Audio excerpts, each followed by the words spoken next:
De regreso con su programa Enterados, hay que hablar de temas nacionales, pero también internacionales. Así mismo, es como cada sábado, ¿verdad? El dueño de este programa que vive en Londres. Exactamente. Pero él no manda la factura. A ese lo vamos a cancelar por caja chica cuando toque. Por caja chica él, porque sí, es nuevo.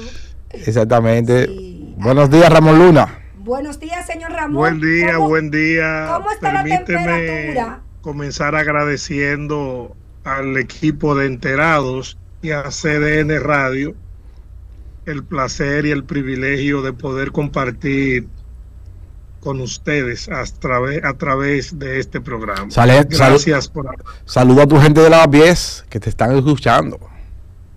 Sí, mi gente de Lavapiés. Pero el Ramón no viene, ya lo han dicho, que tiene muchos años que no te ven. Sí. Un día de estos le voy a dar una sorpresa. Ramón, ¿cómo está la temperatura ahora en la ciudad de Londres? ¿Cómo Inglaterra ha recibido esta guerra? El mundo está en guerra. Los países como que no lo están pensando dos veces para echar el pleito. Para echar el pleito y levantar las armas. Bueno, la temperatura es bastante agradable. Estamos en otoño, ya empieza a verse ese paisaje de los árboles deshojados. Eso no es como aquí, que aquí es verano todo el tiempo. No, porque el otoño produce esos efectos por la duración de las horas diurnas, se acortan bastante. Y entonces las pocas horas de calor hacen que haya un déficit de clorofila y los árboles por esto pierden las hojas. En el caso de nosotros que estamos en el trópico, la inclinación del hemisferio norte se nota muy poco con relación a la verticalidad con la que llegan los rayos solares.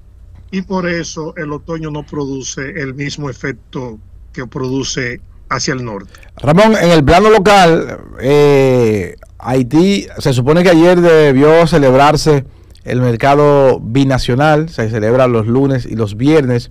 La República Dominicana adoptó la decisión de abrir su puerta en la frontera de manera controlada, solamente para que pudieran pasar personas a comprar hacia el mercado binacional que está en territorio dominicano. Sin embargo, Haití ha decidido mantener cerrada su puerta, no permitiendo así a sus nacionales cruzar hacia la parte dominicana a abastecerse de productos, y eso mantuvo entonces nulo el movimiento comercial en los 4 mercados fronterizos: el de Dajabón, el de Jimaní, el de Elías Piña y el de Pedernales. Haití ha puesto incluso condiciones para reabrir sus puertas. Ha planteado que del lado dominicano no pueden poner restricciones. El Estado dominicano ha dicho que solamente se sentaría a dialogar con Haití si detienen el muro. Nosotros anoche veíamos videos recientes de la actividad en la zona donde se construye el muro que derivaría el río Dajabón o Masacre hacia la parte, hacia fincas haitianas, que ya la infraestructura llegó al río y que ahora a ellos les toca construir un dique derivador, porque el muro llega más arriba del cauce del agua. Entonces tienen que construir un dique que representaría una especie de presa.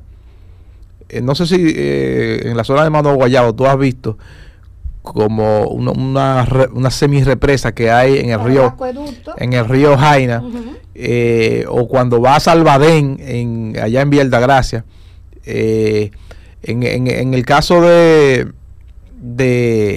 los haitianos, ellos tendrían que construir una estructura similar para que el agua se acumule y luego entonces puedan derivarla hacia su territorio, y tendrían obligatoriamente que desviar el río en esta etapa Ahora tienen que desviarlo para secar el punto donde van a construir el muro. El desvío lo hacen con una ataguilla.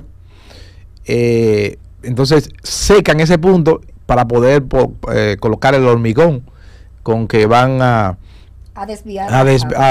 desviar, a construir el dique derivador. Entonces se mantiene ese conflicto. El canciller dominicano participó esta semana en una reunión del Consejo Permanente de la OEA y reiteró su postura, mostró todas las imágenes, planteó el peligro incluso que representa para los propios haitianos el que se construya una estructura de esta naturaleza sin los estudios científicos, sin estudios de impacto ambiental, sin tomar las precauciones, porque un aguacero, una crecida del río pudiera dañar todo lo que se ha hecho o dañar comunidades aledañas.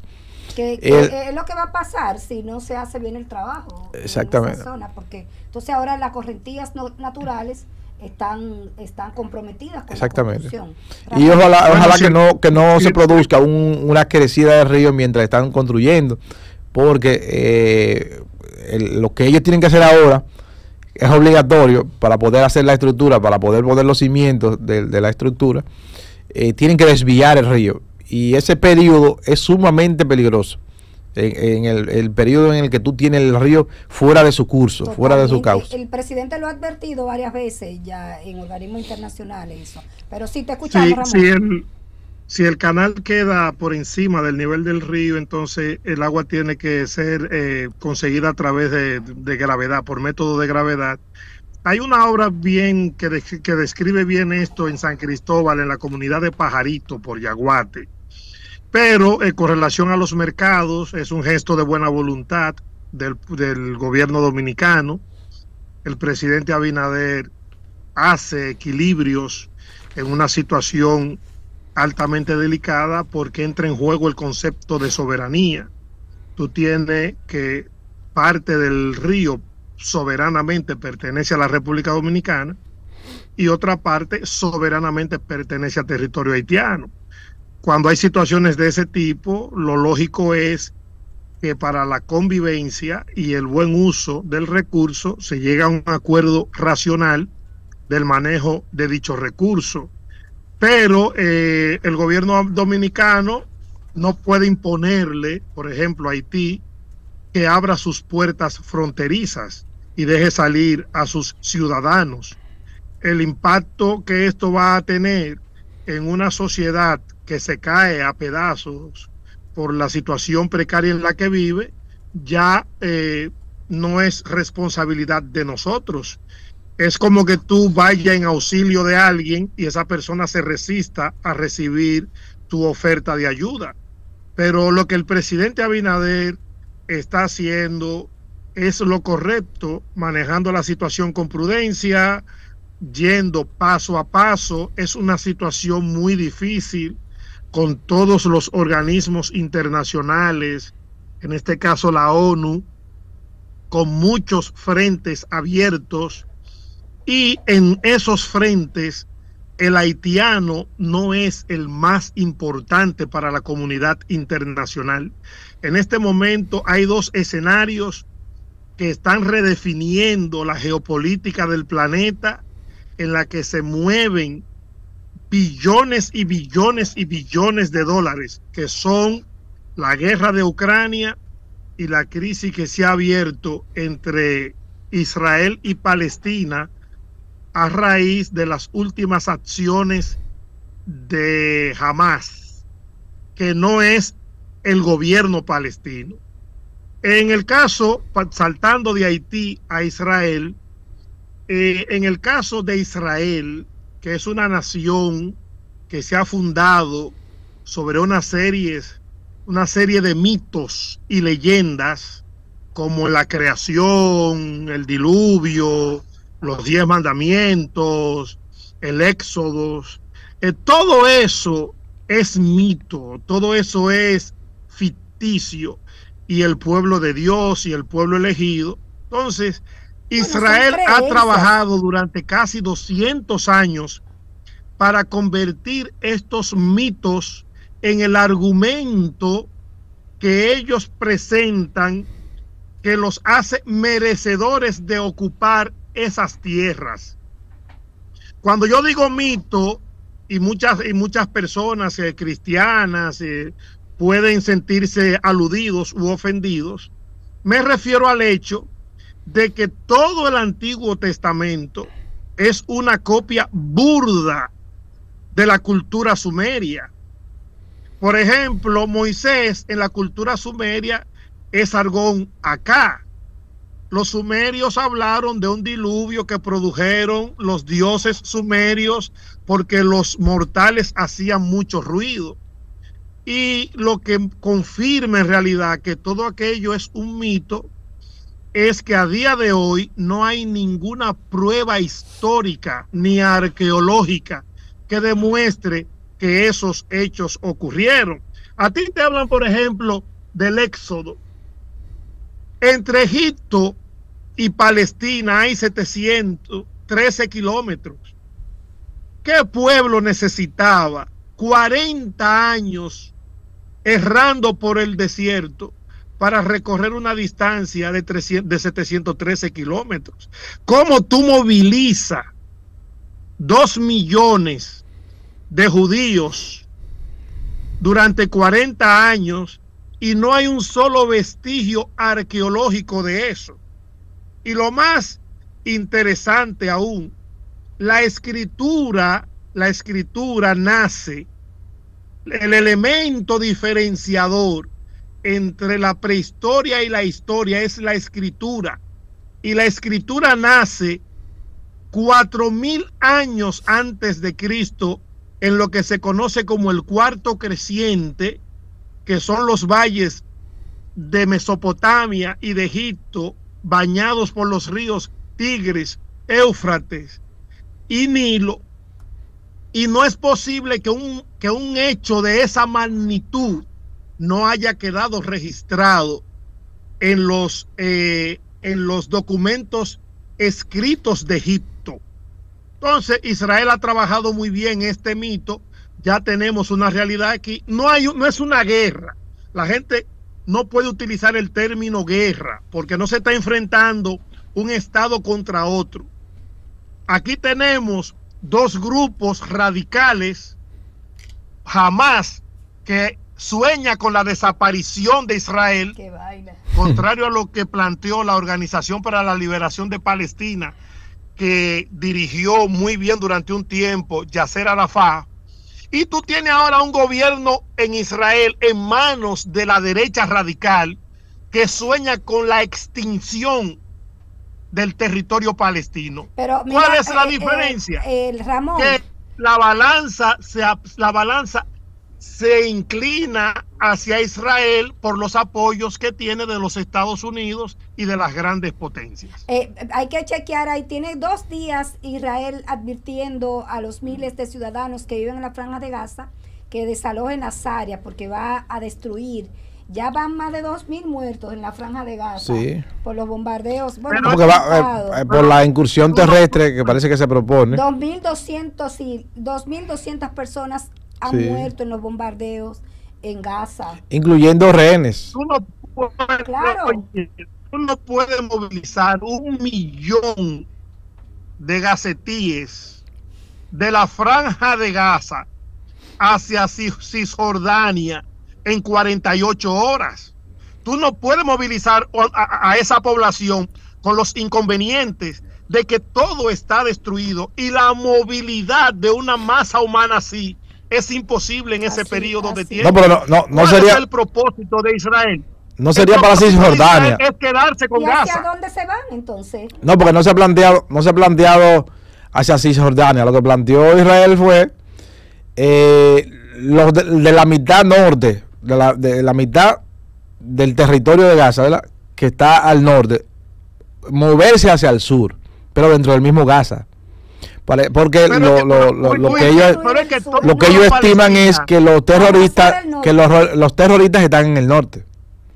Oye, todo el territorio palestino lo que tiene son 6.000 kilómetros cuadrados. Sí, así es. Porque cuando se hace la resolución de la ONU en el 47, A Israel se le dio de ese territorio un 55%. Jerusalén quedó como un territorio compartido por las 3 grandes religiones y el resto del territorio era propiedad de los palestinos. ¿Tú sabes cuánto tiene Israel a día de hoy? Israel ocupa el 77% de ese territorio. Y el propósito de Israel siempre ha sido expandirse a costa de arrebatarle territorio a Gaza. Tú puedes tener seguro que si los gazetíes se mueven del norte al sur de Gaza, o si Egipto le abre la frontera y le permite un corredor humanitario, tú puedes estar seguro que a Israel de ahí no lo va a sacar nadie. Nadie lo va a sacar de ahí y terminará apropiándose también del norte de Gaza. Y mire el gesto, Estados Unidos le ha puesto a su disposición 2 portaaviones y todos los armamentos que ellos requieran. Es una lucha desigual, es una lucha irracional. Lo que ha hecho Hamas es una barbaridad, y lo que está haciendo Israel también. Eso te iba a decir, pero Hamas sigue con su fijación de destruir a Israel, se filtra. Bueno, y los judíos fueron víctimas en su momento también de todo el mundo. De todo el mundo. Porque, mira, ese conflicto es tan complicado que ni siquiera ustedes, lo del Reino Unido, le digo a ustedes porque tú eres de allá, Ramón, pudieron resolver el problema con esa gente al término de la Primera Guerra Mundial. Pero tuvieron que abandonar y soltar eso en banda. Pero que Reino Unido fue el responsable del problema, porque cuando en el 47, cuando se hace la resolución, Palestina era un protectorado del Imperio Británico. Sí. Y el Imperio Británico, que negoció en secreto con los israelíes, negoció en secreto, y eso está ahí, porque ahí está el manifiesto de Balfour, que se hizo en el 1917, negoció en secreto con Israel entregarle parte del territorio palestino, pero también le prometió a los palestinos que si cooperaban en la expulsión del Imperio Otomano, que ocupaba Palestina antes que el Reino Unido, iban a permitir la creación de un Estado palestino. Entonces, en el 47, todo el mundo se lavó las manos, y en el 48, cuando Israel ocupa, haciendo uso de la resolución 181 de la ONU, ya el problema estaba hecho. Israel, déjame decirte algo, el único refugio que tuvieron los israelíes durante la Segunda Guerra Mundial fue Palestina, porque a Israel todo el mundo le dio la espalda. Los judíos de los Estados Unidos miraron para otro lado. Los países de Europa, ante el miedo de que Hitler tomara represalia, si ellos le daban refugio a los judíos, miraron para otro lado. Incluso el Papa Pío XII, que se conoce como el Papa Nazi, recibió cartas de sacerdotes alemanes donde le decían de las atrocidades que estaban sufriendo los judíos a mano de los nazis. Y el Papa Pío XII también miró para otro lado. En el único sitio en el que le dieron refugio a los judíos fue Palestina.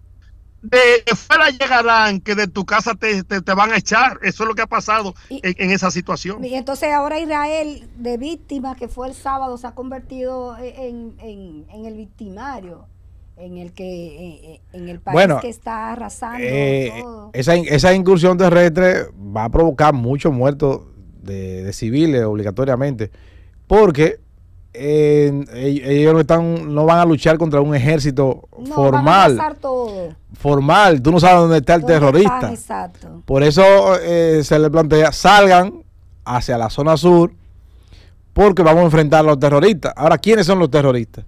Los terroristas son ciudadanos. Pero vamos a ver una cosa, porque la gente tampoco sabe esto. Jamás es una creación de Israel. Ajá.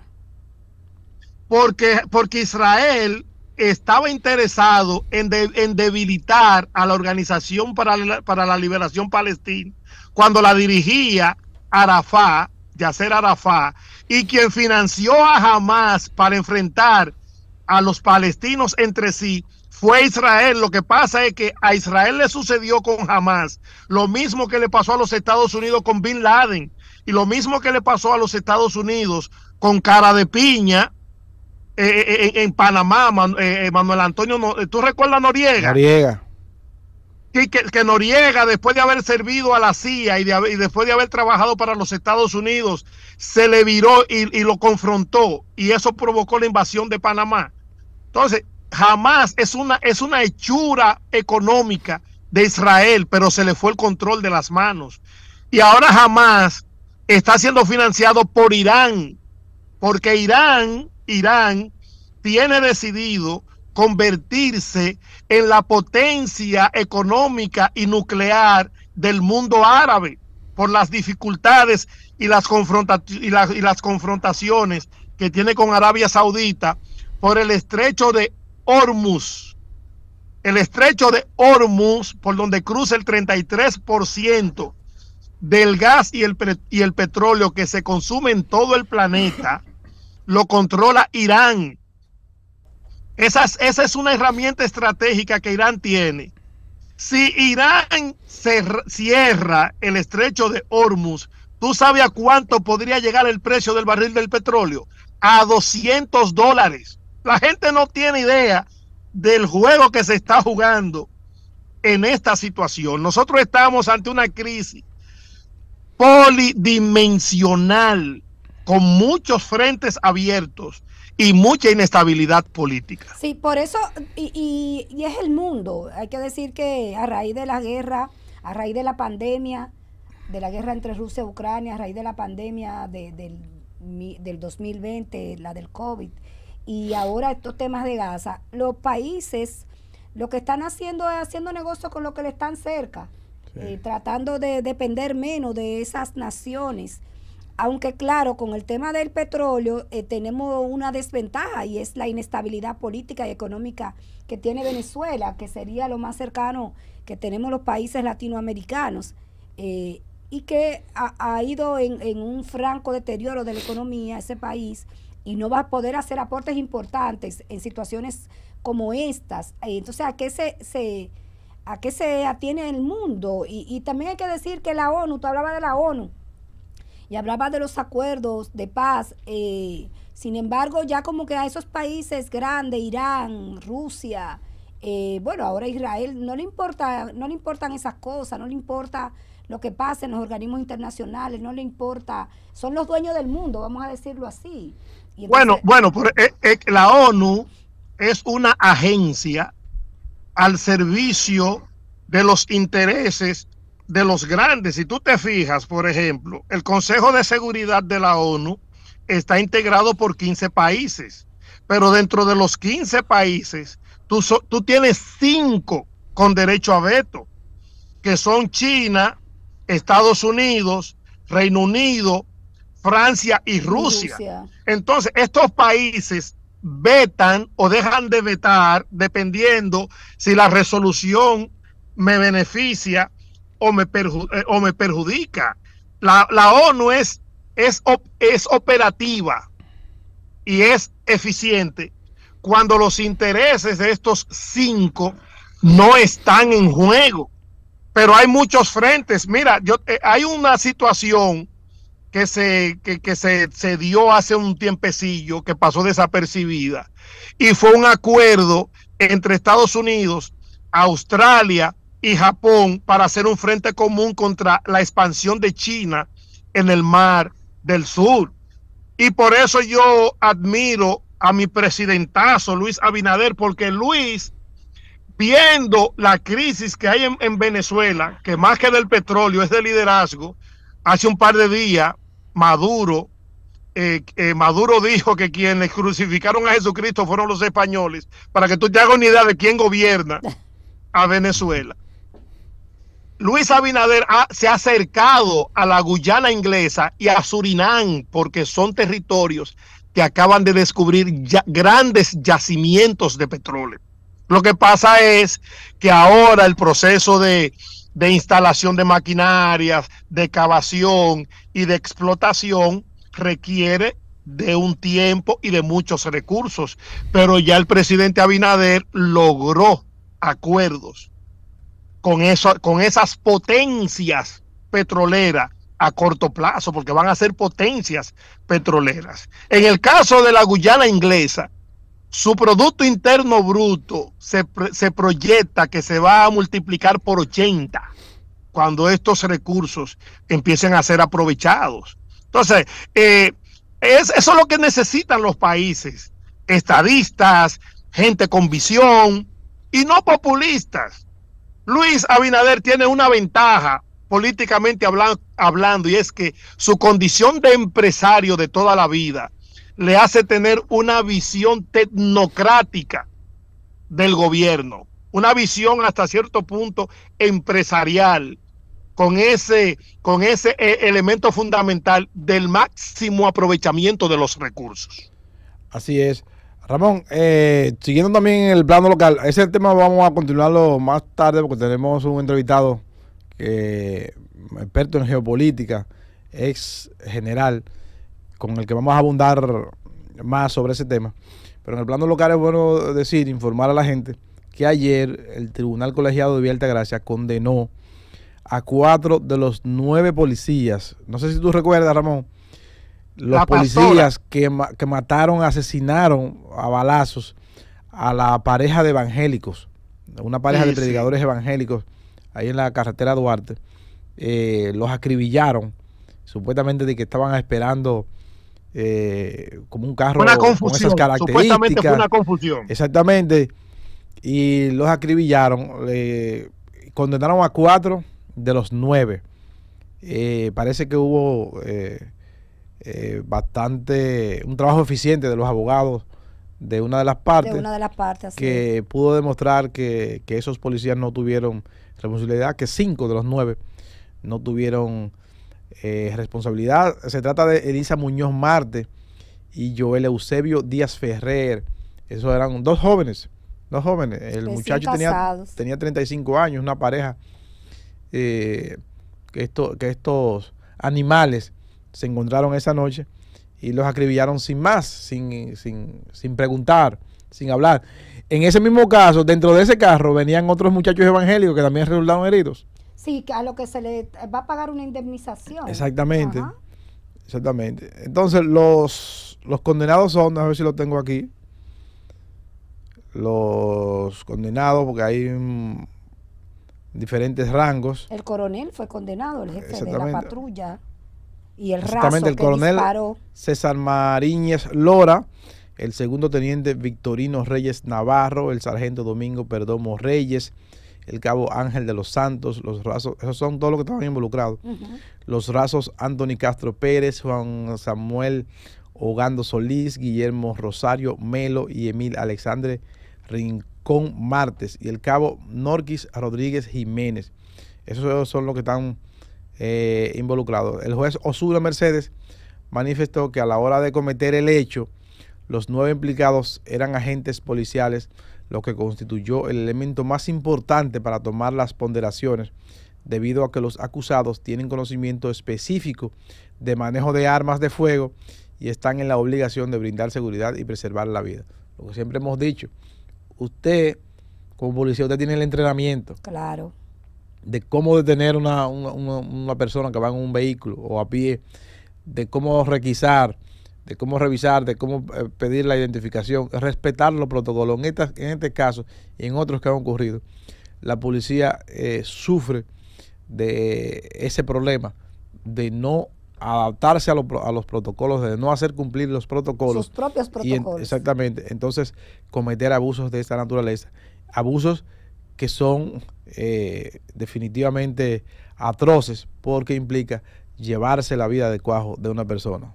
En este caso de 2, pudo haber sido más, pero hubo 2 que resultaron heridos. Así es. Ramón. Bueno, esperamos que la policía siga su proceso de reforma y que en algún momento tengamos una policía profesional en la que los agentes entren a la institución mediante el método de oposición. Exacto. Fueron condenados. No engancha a Messi ahí. Que me mandó el general, que me mandó el teniente, no. Que sea mediante un método de oposición. Bueno, fue a raíz de ese caso. Que empezó la reforma. Creo que fue a raíz de ese caso que el presidente convocó a los actores vivos de la nación. El gobierno del sí, claro. 2 meses tenía a Luis Abinader en el gobierno. Exacto. Fue a raíz de ese caso, ¿cierto? Claro. ¿Cierto? Y ese proceso debe seguir profundizándose. Los condenados a 20 años son el coronel César Mariñez y el raso Guillermo Rosario Melo. Parece que, oye, estamos hablando de un coronel. Oye, pero un coronel es el que tiene más, se supone que tiene más entrenamiento, más experiencia. Si fue condenado a 20 años fue porque se le comprobó que él disparó. Sí, ambos dispararon. Era lo que decía la sentencia. Exacto. Los dos condenados a 20 años, Razo y el coronel, habrían disparado. Pero mira, hay un elemento que ustedes señalaron que es bueno destacar. En la República Dominicana tiene que empezar a haber consecuencias económicas de ese tipo de casos. Las víctimas deben ser compensadas económicamente. Claro. Porque en nuestro país, desafortunadamente, se cometen muchas barbaridades y muchas desgracias en la que la víctima no es resarcida, no recibe ningún tipo de compensación económica, y muchas veces hay personas que sufren situaciones que lo condenan a una situación de minusvalía de por vida, que cercena su capacidad productiva. Lo que está pasando en San Cristóbal. Lo que está pasando en San Cristóbal. Porque al final de cuentas con la explosión, claro, al final de cuentas es inobservancia de las autoridades, es inobservancia del gobierno dominicano lo que pasó ahí, y que mucha gente que perdió su familia, que está lesionado ahora de por vida, podría, si estuviéramos en otro país, bueno, aunque aquí hay recursos para hacerlo, porque por eso existe el recurso de amparo, por eso existe el Tribunal Constitucional, entonces hay recursos. Lo que pasa es que aquí no hay información, ni hay cultura de demandar al Estado Dominicano, Ramón. No, lo que pasa es que el Estado es inembargable, y entonces como el Estado es inembargable, ¿qué sentido tiene tú demandar para luego no cobrar la indemnización? Lo mismo que dice Don Milton Rey Guevara, el Estado es el principal que viola la sentencia. Mientras el Estado sea inembargable aquí, tú no podrás conseguir que el Estado te pague una indemnización justa por cualquier situación. Eso es así. Bueno, no es solamente la indemnización. Por ejemplo, y las comparaciones son odiosas, pero a veces hay que hacerla. Aquí se te manda a un colegio de expertos, determinan tu grado de minusvalía, y en función de eso tú puedes recibir beneficios desde ingresos mensuales hasta pensión permanente. Incluso si por tu situación tú necesitas una vivienda con características determinadas, el Estado va en tu auxilio. Estamos lejos de eso, pero es a lo que debemos aspirar. Así mismo. Vamos a hacer la pausa, Ramón. En breve retornamos. Terminar de decir, los demás condenados. A 8 años de prisión fueron condenados el teniente Victorino Reyes Navarro y Ángel de los Santos por tentativa de homicidio voluntario. O sea, eso parece que las balas de ellos no llegaron a darle a las víctimas. Entonces, fueron declarados no culpables Emil Alexander Rincón Martes, Domingo Perdomo, Juan Samuel Ogando Solís y Anthony Castro Pérez, mientras que el cabo Norquis Rodríguez Jiménez recibió sentencia absolutoria. Ahí están los que fueron condenados y los que no, en el caso de la pareja de Villa Altagracia, acribillada por unos policías animales. Vamos a la pausa y regresamos con su programa Enterados. Estás en sintonía.